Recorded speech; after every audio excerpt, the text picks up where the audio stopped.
Australia is a country well acquainted with the danger of bushfire. Many Australians enjoy living close to nature and accept the risk associated with it.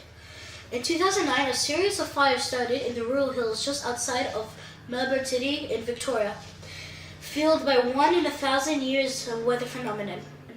This fire would change the way people perceive fire safety forever. It was labelled as Australia's worst natural disaster event because of the fatality rate, the horror and the impact of those fires it had on the community. Victoria, as second largest population in Australia after New South Wales, witnessed the worst firestorm in country's history, with the flame that wiped out entire town within minutes. Victorians wake up on Saturday morning to ominous warnings broadcast throughout the state. It was the time to implement the personal bushfire plan. In this case, it is Australia's policy to leave the property earlier in the day or stay and defend your own home. If you take the decision to stay, your home will have to be defendable. If you are planning to stay and defend the property, you should have been properly prepared. Most didn't know where it was going to start.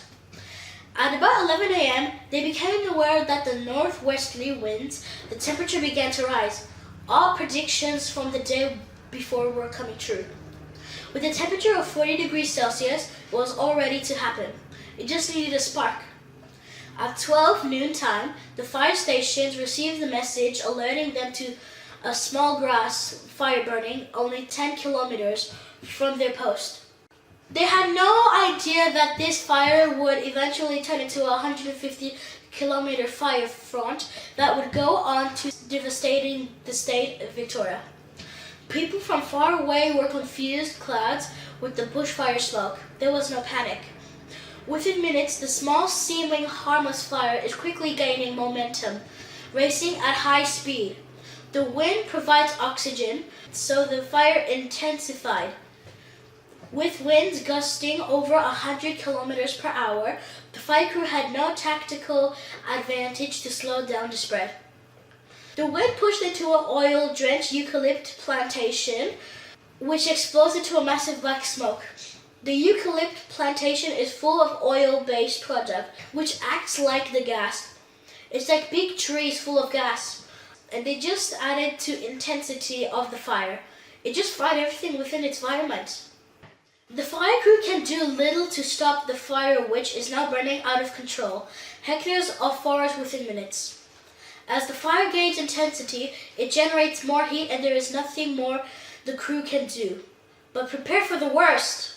It reached 46 degrees Celsius and it is now a raging inferno and the state's worst fears are beginning to unfold. Now, the wind directs the fire towards the pine plantation.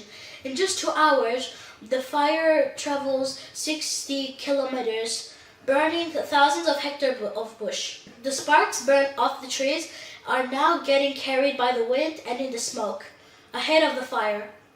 It remains burning long enough to start a fire when it lands.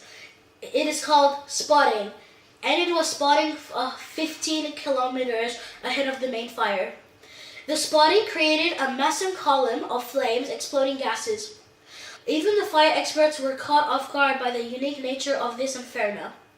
At one stage, they thought someone else was deliberately lighting fires as they never seen spotting that far ahead.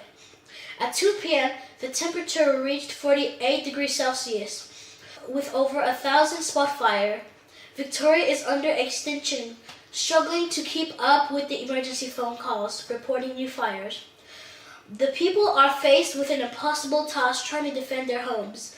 They couldn't breathe as the smoke thickened. The crew also couldn't breathe even with a mask and goggles on, which made it difficult to see where the help is needed. At 3 p.m., another large fire front developed 40 kilometers away. The wind created a fatal firestorm. Now, Victoria is a state under siege. The skies turned into an apocalyptic black and incident emergency control centers feared the forecast that the wind changed. The wind change is the biggest cause of fatality rates. The wind change takes effect with tragic consequences. It blasts across Victoria. Most of the damage and loss of life occurs near this wind change.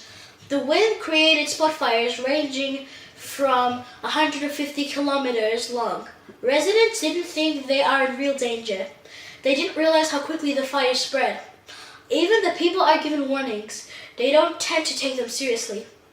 By 5:30 p.m., even the firefighters were in trouble. They realized there is no way to contain this fire, and it now was a matter of survival. Their trucks burnt over. Flames erupt from trees, engulfed the crew compartment. The flames were coming towards them. They couldn't stand the heat, even wearing protective gear. They thought they are not going to make it. They ran for their life. By now, the whole towns were caught unaware by the fire that had traveled at speeds never seen before, having thousands of people trapped. What was coming was horrific. The community faces a life or death decision.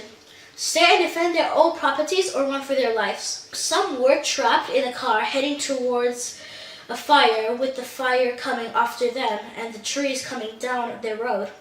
They refused to leave early when prompted by radio, television broadcasting. In these cases, it is Australia's policy to leave the property earlier in the day or stay and defend your own home. If you take the decision to stay, your home will have to be defendable. You must accept your own responsibility for your own well-being. How responsible are we for our own actions? Get ready for bushfire season.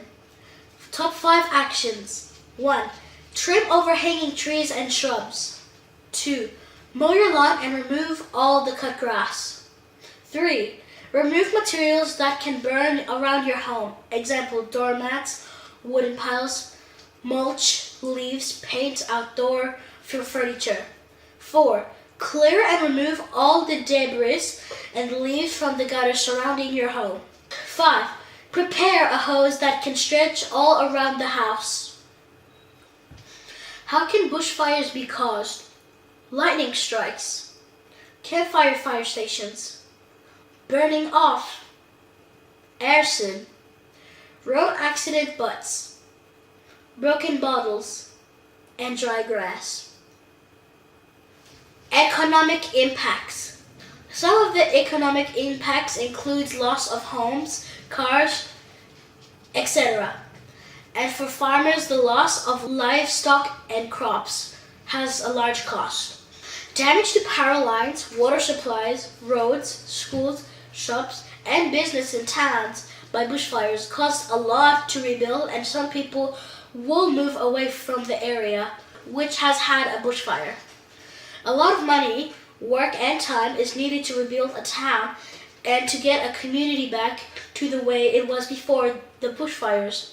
Until next time, stay safe!